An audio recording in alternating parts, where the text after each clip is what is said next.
주님이 빛나시기 위해 나는 좁은 문 좁은 길을 기뻐하리. 작은 삶 주가 쓰신다면 나의 모든 걸음을 주를 위해 드리리. 하늘의 뜻 이 땅의 이름같이 예수님의 삶을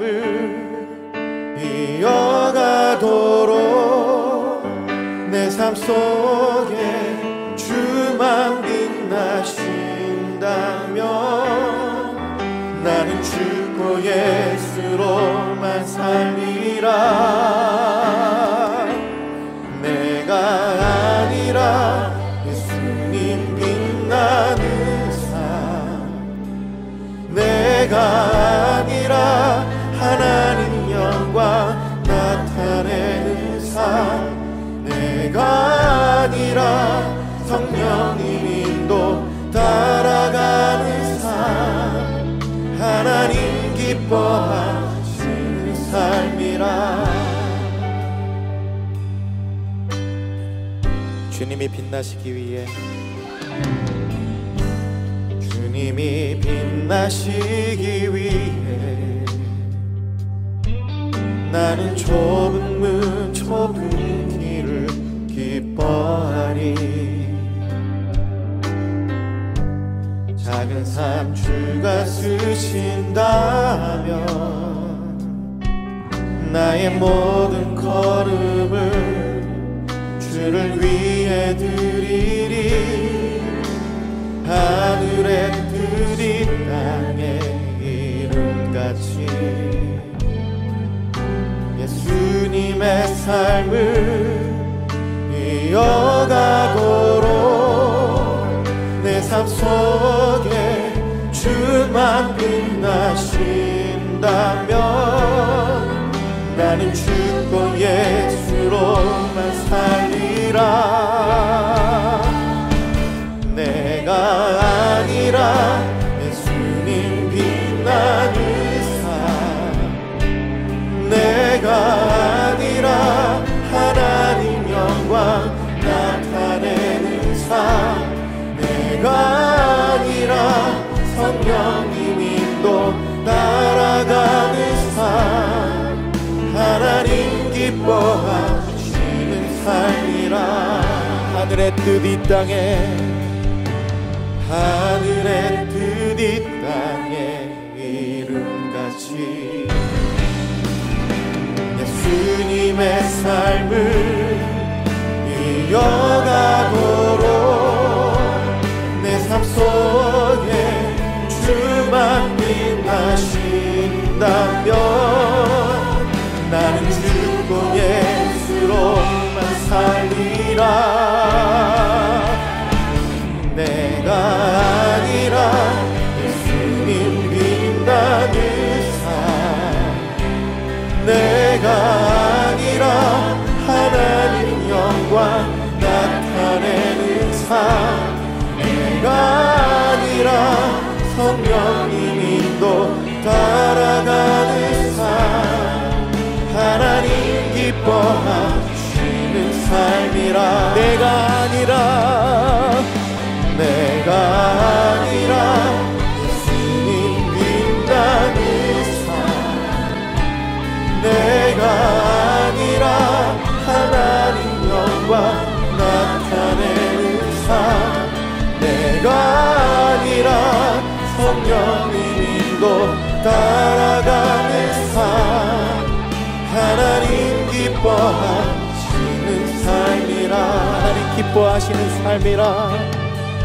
하나님 기뻐하시는 삶이라.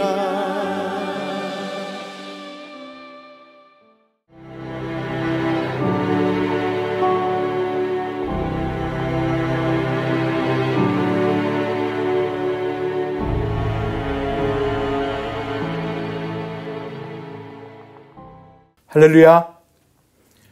하늘소망교회를 섬기며 생터 성경 사역원 LA 지부장으로 섬기고 있는 김덕수 목사입니다. 여러분들 만나 뵙게 돼서 너무 반갑습니다. 오늘 우리가 함께 나눌 말씀은 디모데후서 2장 9절 말씀입니다. 제가 봉독해 올리겠습니다. 복음으로 말미암아 내가 죄인과 같이 매이는 데까지 고난을 받았으나 하나님의 말씀은 매이지 아니하리라. 아멘. 하나님 감사합니다. 오늘 귀한 동역자분들과 함께 말씀을 나눕니다. 이 말씀 안에 성령님 역사하여 주셔서 이 말씀이 살아 운동력 있어 우리와 우리의 사역을 이끌어가게 하여 주옵소서. 예수님 이름으로 기도합니다. 아멘. 바울은 하나님께서 나의 택한 그릇이라고 소개하셨습니다.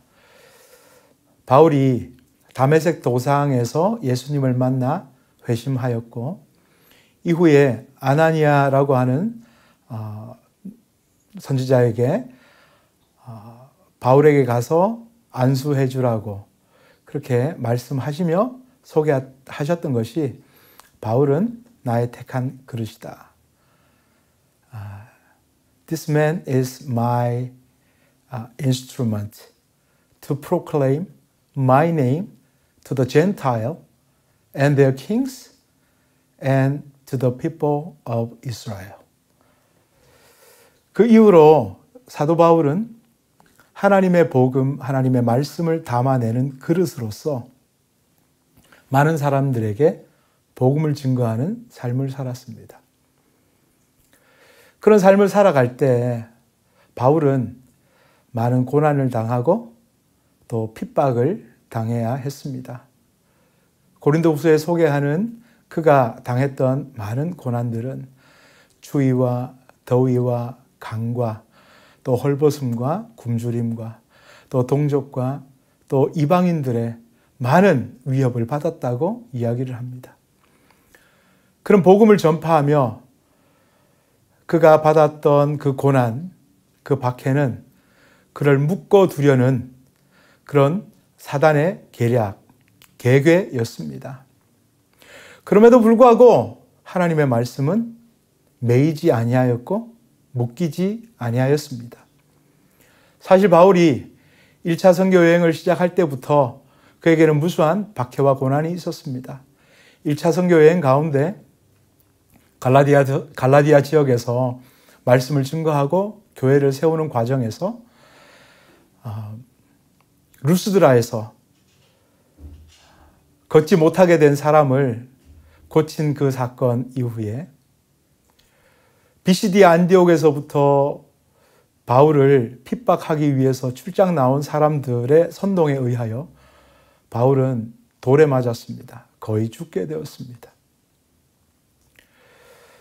2차 선교 여행 때는 그가 유럽에 빌립보 교회를 세우고 또 이후에 데살로니가 지역에 복음을 전하며 말씀을 전하던 중 그 지역의 유대인들이 소위 오늘날로 말하면 용역 깡패를 동원하여 바울 일행을 핍박하는 일이 있었습니다.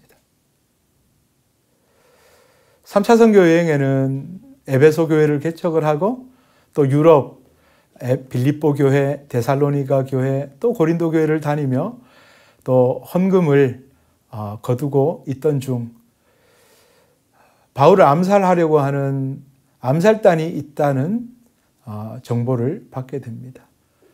그래서 바울은 예루살렘 교회로 돌아갈 때 해로로 가지 않고 육로로 이동하게 된 것을 보게 됩니다. 그렇지만 3차 선교 여행 이후에 결국 예루살렘에서 체포되고 로마 감옥까지 가게 되지요. 감옥에 2년 정도 갇혀 있는 동안 그는 4권의 옥중서신을 기록하게 됩니다. 이후에 1차 로마 감옥 생활이 끝나고 풀려난 이후에 그는 자유로운 상황에 4차 선교 여행을 다니며 디모데 전서와 디도서를 기록하게 됩니다. 그러다가 바울은 다시 로마 감옥에 체포되어 감금됩니다. 메메르타인 감옥 그 차가운 그 바닥에서 이제 노종이 함께했던 모든 사람들이 떠난 상황에 그 외로움과 추위와 그렇게 사투를 벌이며 사랑하는 영적인 아들 디모데에게 보낸 편지가 바로 디모데 후서입니다. 디모데 후서를 끝으로 바울의 채취는 성경에서 사라지게 됩니다. 2차 로마 감옥 이후에 그는 처형당했다고 합니다. 그런 상황에 바울이 자신의 영적인 아들과 같은 디모데에게 선포하듯 하고 있는 이야기가 오늘 2장 9절입니다. 다시 봉독해 드립니다. 복음으로 말미암아 내가 죄인과 같이 매이는 데까지 고난을 받았으나. 지금까지 바울이 선교 활동하며 그가 겪었던 많은 핍박과 고난과 박해를 함축하고 있는 구절입니다. 그는 지금도 매여 있습니다. 지금도 갇혀 있습니다. 로마 감옥에 갇혀 있습니다. 그렇지만 뒤에 선포하는 그 내용은 이렇습니다. 하나님의 말씀은 매이지 아니하리라. 아멘. 하나님의 말씀을 전하는 그 바울을 묶어두려고 하고 메어 놓으려고 하였으나 하나님의 말씀은 제한받지 않으십니다. 묶이지도 않습니다. 매이지도 않습니다. 왜냐하면 하나님의 말씀이 능력이기 때문에 그렇습니다. 우리는 그것을 지난 3년, 4년 동안 우리는 경험했습니다. 코로나 팬데믹 상황에 사역의 모든 길이 막혔던 것 같고 아무것도 할 수 없을 것만 같은 상황이었으나 하나님께서는 전혀 다른 길을 내셨습니다.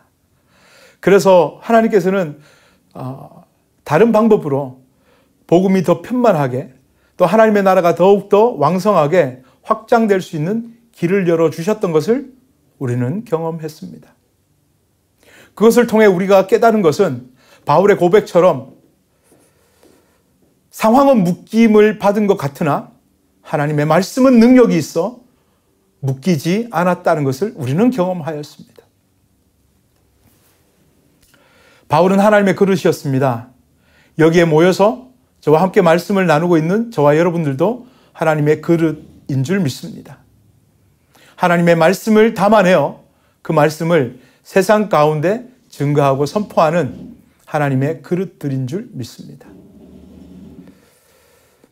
하나님의 말씀을 증거하는 일에 있어서 우리는 많은 순간 우리의 묶임과 매임 그런 것들을 경험하게 됩니다. 그러나 분명한 사실은 아무리 우리를 묶어두려고 해도 하나님의 말씀은 묶이지 않고 매이지 않는다고 하는 사실입니다. 먼저 우리의 능력에 매이지 않습니다. 우리의 능력은 한계가 있습니다. 제한되어 있습니다. 우리는 연약한 존재들이고 우리는 감히 하나님의 말씀을 받아서 잘 전달하기에 부족한 두성이입니다. 그렇지만 하나님의 능력은 하나님의 말씀의 능력은 우리의 부족함에 매이지 아니합니다. 사사기에 보면 기드온이라고 하는 사람이 등장합니다. 그는 겁이 많아 숨어서 포도주 즙을 짜는 기계에 밀을 타작하고 있던 겁쟁이였습니다. 그러나 하나님께서는 그를 찾아오셔서 큰 용사여라고 부르십니다.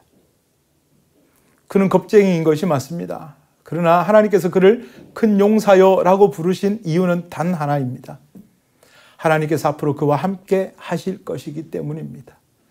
지금의 그의 모습을 보시면서 겁쟁이라고 부르신 것이 아니라 앞으로 하나님께서 함께 하시며 그와 함께 동행하시며 그가 하나님의 명령, 하나님의 사명을 이루어가는 그 모습을 미리 바라보시며 큰 용사라고 부르셨던 것입니다. 사랑하는 여러분, 우리의 능력은 제한되어 있습니다. 공부를 하는 과정에서도 사역을 하는 과정에서도 우리가 늘 느끼는 것은 우리는 부족하다는 것입니다. 그러나 여러분 명심하시기 바랍니다. 하나님은 우리의 능력 안에 매이지 않습니다. 하나님의 말씀은 매이지 아니합니다. 하나님의 능력은 제한받지 않으십니다. 하나님의 말씀은 묶이지 않으십니다. 그렇게 여러분 하나님의 말씀에 딱 붙어 계시기를 주의 이름으로 축원합니다. 두 번째로 하나님께서는 환경에 묶이지 않으십니다. 하나님의 말씀은 매이지 아니합니다. 하나님의 말씀은 아무리 어려운 상황이라고 할지라도 거기에 묶이지 않으십니다. 우리가 우리의 인간적인 눈으로 봤을 때 가능성이 없다고 여겨지는 그러한 상황 속에서도 하나님은 매이지 않으십니다. 묶이지 않으십니다. 하나님께서는 늘 절망 가운데 하나님의 챕터를 써 나가십니다. 출애굽기가 시작될 때 그때 야곱의 죽음으로 출애굽기가 시작이 되고, 사사기가 시작될 때는 위대한 하나님의 종 여호수아의 죽음으로 시작됩니다. 열왕기 상하가 시작될 때는 하나님을 사랑했던 정말 귀한 왕 다윗의 죽음으로 시작을 하고요. 이사야서는 우시아 왕의 죽음으로 시작을 합니다. 룻기는 한 가장 엘리멜렉의 죽음으로 시작을 합니다. 그러나 여러분, 인간적인 눈으로 봤을 때는 그런 우리가 의지할 수 있는 사람, 그런 존재의 죽음이 절망인 것 같으나 하나님께서는 그 절망 속에 하나님의 챕터를 다시 써 나가십니다. 하나님의 계획을 이루어 나가시며 인간적인 가능성은 없을지라도 거기에서 일하시는 하나님의 능력을 보여주시는 것입니다. 그래서 이전보다 더 위대한 하나님의 사역이 그렇게 다음 챕터에 기록되어 가는 것을 우리는 보게 됩니다. 사랑하는 여러분, 하나님은 매이지 않으십니다. 하나님의 말씀은 환경에 매이지도 않습니다. 하나님은 우리의 능력 없음에 매이지 않으시고 하나님은 상황에 매이지도 않으십니다. 그렇기 때문에 여기에 우리의 사역의 소망이 있는 것입니다. 사랑하는 여러분, 저와 여러분의 어떠함을 바라보지 마십시오.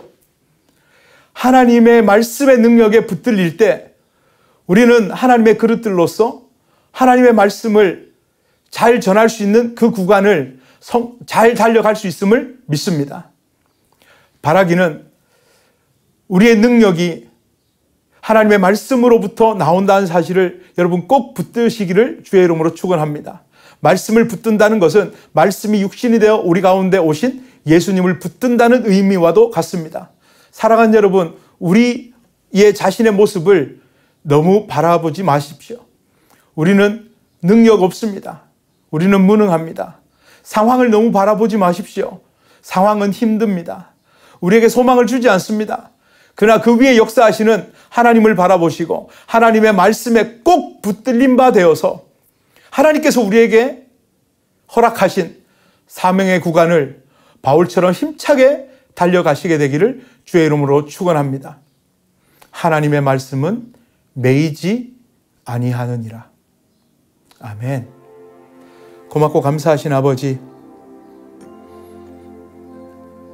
능력이신 하나님의 말씀에 붙들려 맡기신 사명의 구간을 힘써 잘 달려가서 그 끝에서 만난 주님의 칭찬받는 우리 모든 미성대학교 우리 학생들 또 주의 종들 되게 하여 주시옵소서. 우리의 전부이시고 능력이신 우리 구주 예수 그리스도 이름으로 기도하옵나이다. 아멘.